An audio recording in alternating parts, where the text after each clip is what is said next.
Composing Gloves here, and this is the 9th video in the Sounds Like tutorial series, and we're going to cover hip-hop sampling and sort of finding your samples. So I'm actually going to open up a new FL, and I've got the song that we are going to look for samples in, and I picked this song because our samples that I'm going to use are right at the very beginning. So when you want to sample something that sounds similar to like Kanye West or some sort of East Coast deal, it's actually pretty simple. The samples are always really crisp and clean. They find areas of the song where it's generally the only thing going on. But of course, that's not like the rule. If you have an idea for something that you think sounds cool, like orchestra stabs and stuff, usually work out pretty good.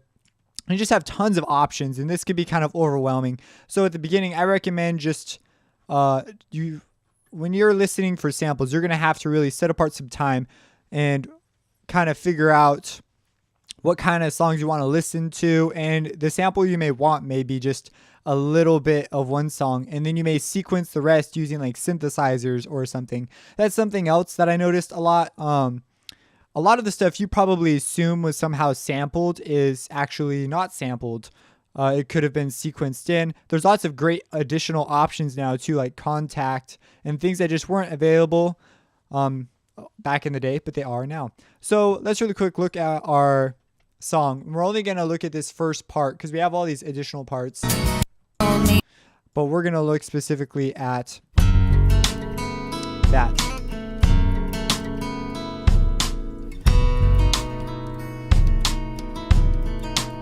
So we have this guitar riff, and I want to use that in our song, and we're just going to make the intro to make this video a lot shorter.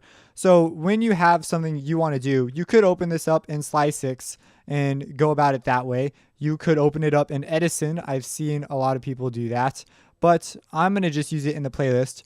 And so we want this part, and we're going to play it. We want right up to that part, and I'm going to use a playback method. You may or may not have this available to you. There are ways of doing this with the FPC, this guy. There are ways of making this work, but I'm not going to use that. I'm going to use Machine because I am a Machine owner, and what I'm going to set it up to do, and this is easily done in other places, but I'm going to use Machine because I have the controller set up, just works out. I'm going to make it so that each sample plays and that certain samples cut each other off and other ones start up. And I'm going to show you how to do that. But first, we're going to, that way, I do not have to perfectly time everything. I could sequence it in. But, okay. So, we've got our first sound right here, if we take the rest off.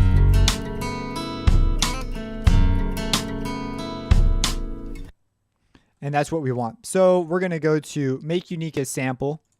And then it's going to ask you to save it somewhere. Make Unique a sample makes the exact length. It makes this exact clip a completely separate sample. Like the rest of it's no longer attached. And I actually made a folder for this in here. And I've already got a whole bunch. But don't worry, we're going to cover those two. So this was a sample I had made unique and saved it. And then I took this second part. And I dug that.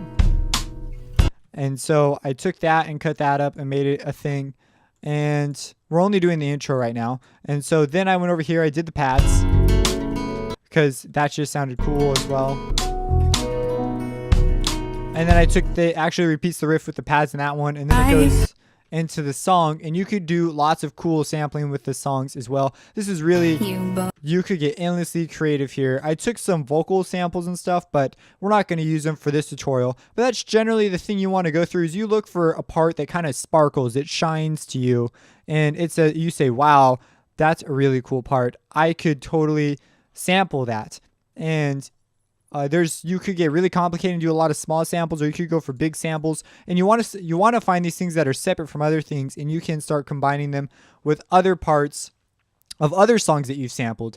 Now, I don't like going about it this way because then you have to deal with the crap of this. You didn't make this technically. So, but I'm going to use it for this tutorial because that's the popular way of doing it. And I've loaded it up so that each sound of the first 4 pads on my Machine controller. It's basically, if you don't know what that is, it's a controller that's got some buttons on it. When I push the button, it triggers the sample. So if I push this first sample, I just hit the first key and it plays it through.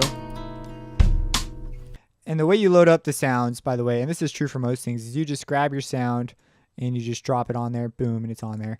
Now, I'm not going to mess with any part of it. I am going to send Machine to a mixer track because I'm wearing headphones and it's driving me nuts how it's coming out like my left side only. And so we're going to go to, where is it? Stereo Shaper. We're just going to do some stuff. Hopefully that'll fix it up. There we go. That worked. All right. So we have this, and then I put down the pads, guitar pads, and the second guitar loop. And so now, just from that alone, you can already make the intro.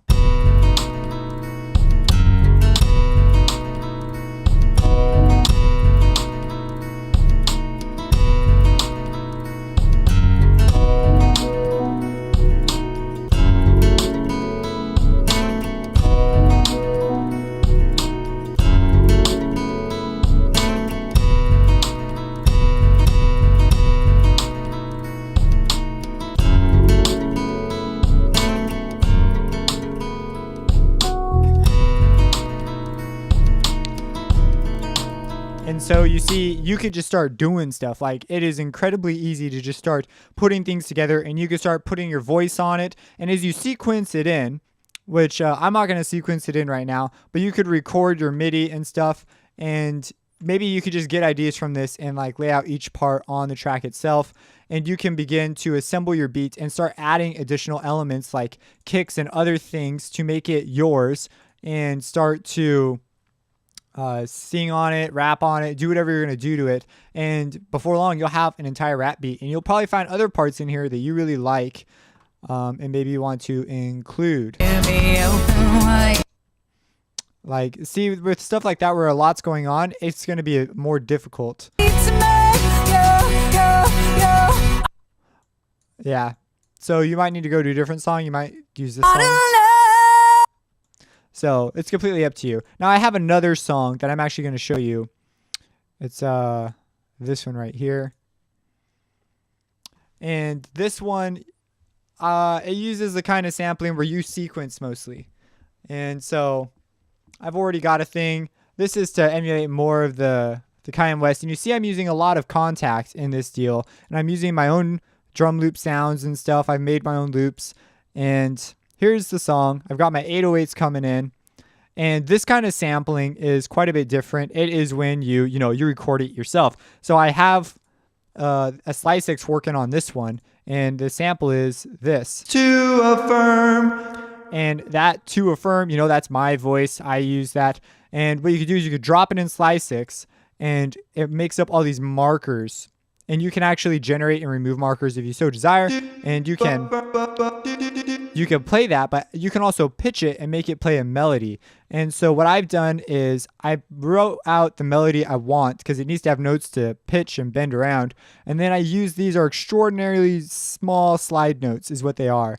And you can even change them on the same note, which is really cool. So if you don't know what this is, I have a how to make your first song in FL Studios tutorial, and that'll solve a lot of these problems. But if we play through some of this,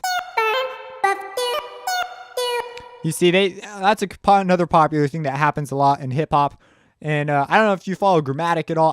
I like Grammatic. He's cool, and I like the other guys too, of course.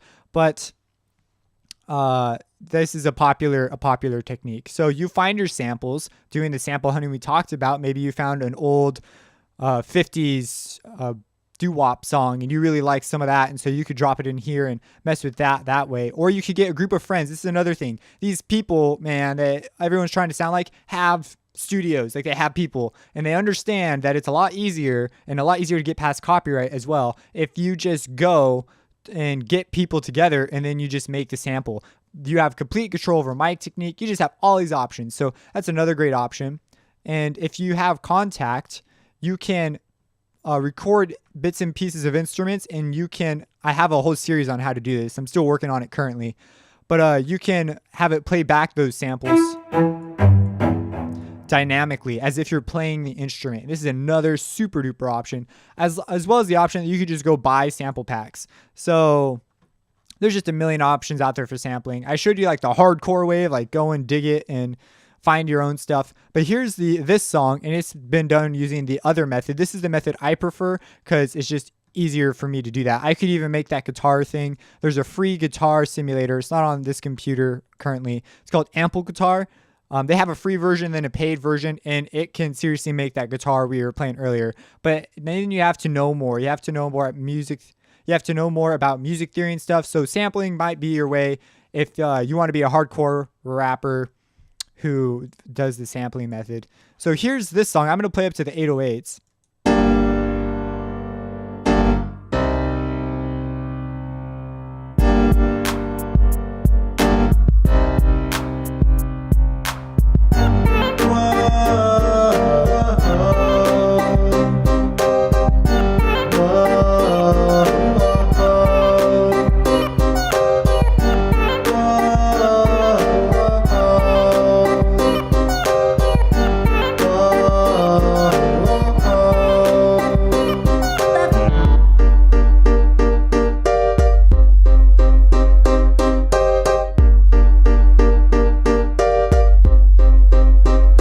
So you have all these kinds of options. That's my singing. And I've noticed that's another popular thing. He likes to auto-tune his voice. So I did some auto-tuning, and I did the whole piano thing. Some people will probably think this is some sort of sampled loop. And it's like, nope, it's a sequenced loop using samples from a piano. And yes, so you can hear the strings in here too. They substitute for the bass in the beginning. This song is not done, and the structure is kind of whack. I think too much happens too fast, and these beats are kind of known for being super simple. So I wouldn't want to add any more parts. I just want to space them out now because you're going to have like a guy rapping on it. I think this part's pretty okay. Because you could have a guy like talking about something. And there's plenty of room for vocals in the mix. So I hope that answers some questions about sampling, sort of the different methods you can go about doing it. You can go, just to review, you can go hunt for your samples. You can buy your samples. If you hunt for your samples, you better watch out for copyright. You make sure you have public domain, or just disguise your sample really freaking good. Once you do have them set up, it is usually easiest to have some sort of a drum loop going and sequence it in using a MIDI controller. You could set it up so that samples are triggered by a MIDI out or something like that. Actually, Direct Wave is a plugin that sort of mimics Contact.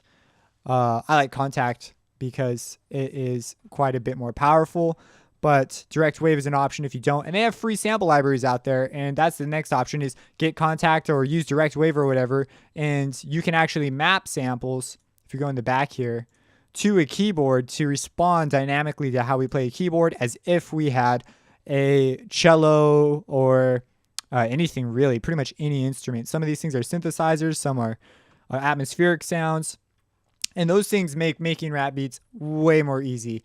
So if you have any questions, drop them in the comments. Maybe something you'd like to see, maybe something I didn't clarify enough and you'd like to know more about. I really tried to cover sampling in general here. I didn't really get too specific on any one technique. Maybe you're curious about how Sliceik works or something. Eventually, all the FL Studio plugins will be covered in my FL12 effects series, which has been started. But there's just a lot to cover in the world of sound. So that's that. Subscribe if you enjoy these videos, and have a blessed day.